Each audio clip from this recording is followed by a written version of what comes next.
Hello guys, എൻ്റെ കയ്യിലിരിക്കുന്നത് മേബ്ലൈൻ ന്യൂയോർക്കിൻ്റെ ഒരു lip പ്ലംബാണ്. ആദ്യമായിട്ടാണ് ഞാൻ ഈ ലിപ് പ്ലംബ് യൂസ് ചെയ്യാൻ പോകുന്നത്. അതുകൊണ്ട് തന്നെ ഞാൻ 1 ചില്ലിയാണ് ചൂസ് ചെയ്തത്. ഇതെന്ന് വെച്ച് കഴിഞ്ഞാൽ നമ്മുടെ ചുണ്ടിൽ ചില്ലി ആക്കി കഴിഞ്ഞാൽ നമുക്ക് ഉണ്ടാവുന്ന ആ ഒരു ഫീൽ ഉണ്ടല്ലോ, ആ ഒരു നീറല്, അതുകൊണ്ട് നമ്മുടെ ലിപ്പ് ഒന്നും ഇങ്ങനെ പ്ലംബായി നിൽക്കും. അതാണ് ഐറ്റം.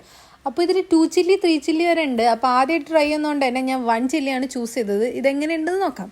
അങ്ങനെ ഞാനിത് ആദ്യം അപ്ലൈ ചെയ്ത് കഴിഞ്ഞപ്പോൾ കുഴപ്പമില്ലല്ലോ, എനിക്ക് പ്രത്യേകിച്ച് അങ്ങനെ ഒന്നും തോന്നണില്ല. അപ്പം ഞാൻ പ്രശ്നമൊന്നുമില്ല, ഇനി എന്തെങ്കിലും തോന്നണവരെ വെയിറ്റ് ചെയ്യാമെന്ന് വിചാരിച്ചിട്ട് കുറച്ച് നേരം വെയിറ്റ് ചെയ്തു. കുറച്ച് നേരം കഴിഞ്ഞപ്പോഴാണ് നൈസായിട്ട് ഇതിൻ്റെ ഒരു ചെറിയ നീറൽ ഇങ്ങനെ വരാൻ തുടങ്ങി. പയ്യെ പയ്യെ നീറൽ ഇങ്ങനെ കൂടാൻ തുടങ്ങി. നമ്മൾ നല്ല എരിവുള്ള സാധനം അല്ലെങ്കിൽ പച്ചമുളകൊക്കെ കടിച്ചു കഴിഞ്ഞാൽ ഉണ്ടാവുന്ന ഒരു നീറലുണ്ടല്ലോ ചുണ്ടിന്, അതേ സെയിം ഫീൽ തന്നെ ആയിരുന്നു കേട്ടോ.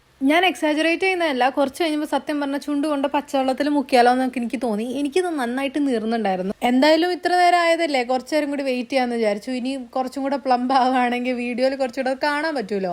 ഇപ്പം തന്നെ കാണാം, ചുണ്ട് അത്യാവശ്യം കുറച്ചിങ്ങനെ വീർത്ത് വന്നിട്ടുണ്ട്. എൻ്റെ ചെറിയ ചുണ്ടാണ്, എനിക്ക് കുറച്ചുകൂടെ വലിയ ചുണ്ട് വേണം എന്നുള്ള തോന്നലുള്ളവർക്ക് ഇതൊരു നല്ല പ്രൊഡക്റ്റ് ആയിരിക്കും. മേബ്ലൈൻ ന്യൂയോർക്കിൻ്റെ ഹോട്ട് ചില്ലി നമ്പർ 6 ആണ് ഇതിൻ്റെ ഷെയ്ഡ് വരുന്നത്. ഒരു 10-15 മിനിറ്റ് മാത്രം കേട്ടോ ആ നീറൽ ഉണ്ടാവുള്ളൂ. ഞാൻ ഫസ്റ്റ് ടൈം യൂസ് ചെയ്യുന്നതുകൊണ്ടായിരിക്കും എനിക്ക് ബുദ്ധിമുട്ട് തോന്നിയത്. അപ്പോൾ പ്രൊഡക്റ്റ് ആമസോണിൽ അവൈലബിൾ ആണ്. ബൈ.